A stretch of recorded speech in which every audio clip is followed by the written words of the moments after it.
you're just using a little bit more dense and intense air. You won't feel it as much, but then you know that when you that you're using a lot of air, because all of a sudden that air doesn't last very fast. But then when you go up higher, you'll immediately feel a little bit more wind against the palm of your hand, because you're working with a little bit more direction of the air. So we're going to do the same thing when we play.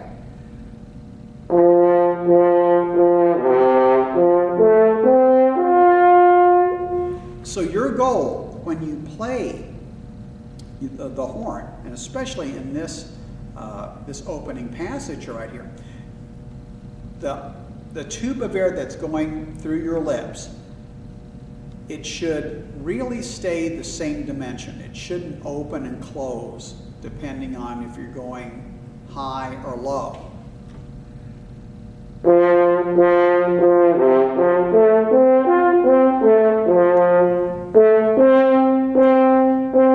So forth like that. You get a nice full sound in the middle, down low, and then up high.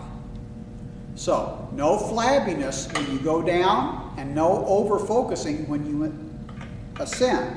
Now you can check this out by doing the opening and buzz.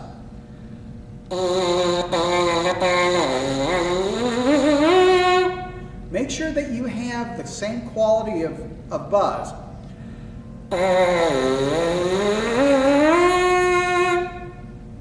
And not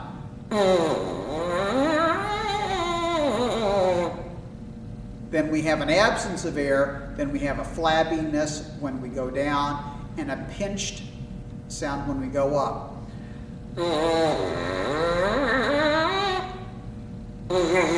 So put your little finger in front of the shank so you can feel the air moving, and then when you play this, make sure you have the same velocity or presence of air hitting against your finger.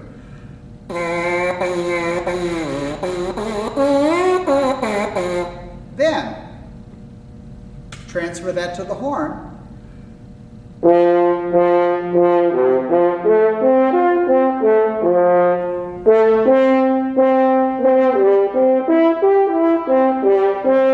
So forth like that. You get a wonderful, consistent sound.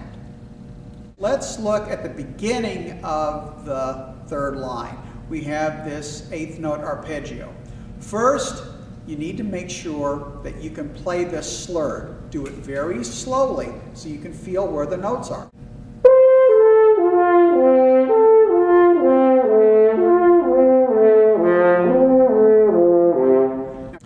Now, another thing that you could do is practice this arrhythmic, or sometimes I call note crowding. For instance, play the first two notes and the second pair of notes very close together. So we're practicing very quick transitions.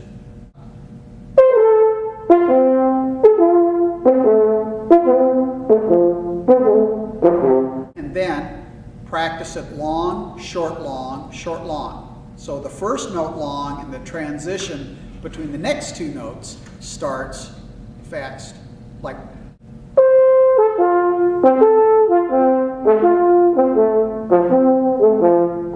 So we've practiced each note with a very quick transition. Then we can get back to this.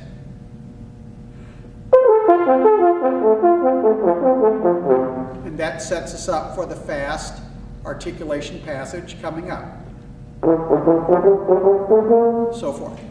When we get to the 16th notes at the end of that bar, which is bar 3 bars from the end, the little arpeggio, that's a little bit hard to get sometimes, doing that all on the F horn. So what I recommend is play your E quickly, that second note on the B flat horn. Ba-da-ba-ba-ba.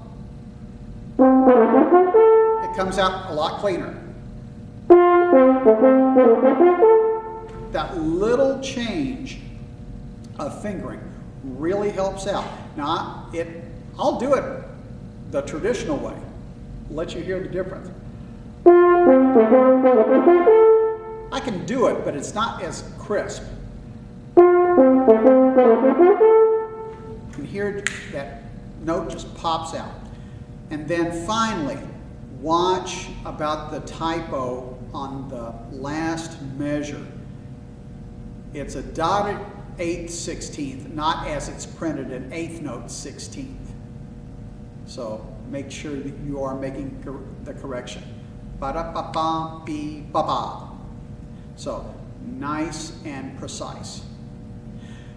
When you get ready to prepare this for audition, before you start, look at what you believe is the hardest passage. Some people think it's the dotted 8th 16th passage on the third line. Some people may feel that it's a duple arpeggios at the beginning of the third line. Others may feel that it's the initial passage right after the double bar, bump, da-dee, dun, dun, da-da-da. Whatever that is, or maybe it's somewhere in the last line.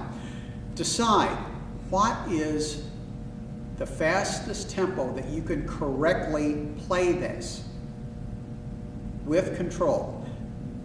Once you have that established, then go to the beginning. Often people see the opening and, oh, I need to play this fast. It's fairly easy. Then they are picking a tempo that's way too fast, and either one, they slow it down once they get to the double bar, or especially on the third line, or else they're just out of control. They have no accuracy. So play smart, pick your tempo, and when you work these difficult passages out, especially second into the second through the third line, and maybe near the end of the piece, do it slowly with control. Don't play any faster than what you can play it correctly. Figure out what that tempo is, mark it on the metronome, do it till you can play it 3 or 4 times perfectly, no question, and then click up the metronome a couple of clicks. Do that again, and gradually shape it until you get to the tempo, which I like around 80, upper 70s, lower 80s.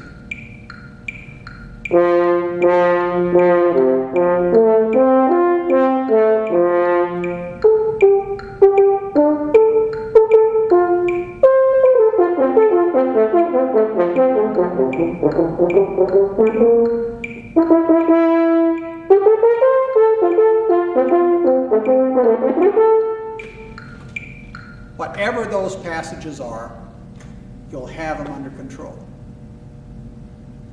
So, giving you a lot of tips on this particular exercise. This is just an articulation exercise. They want to see how agile your tongue can go. So, light is better. We'll see you on the next examples. Good luck.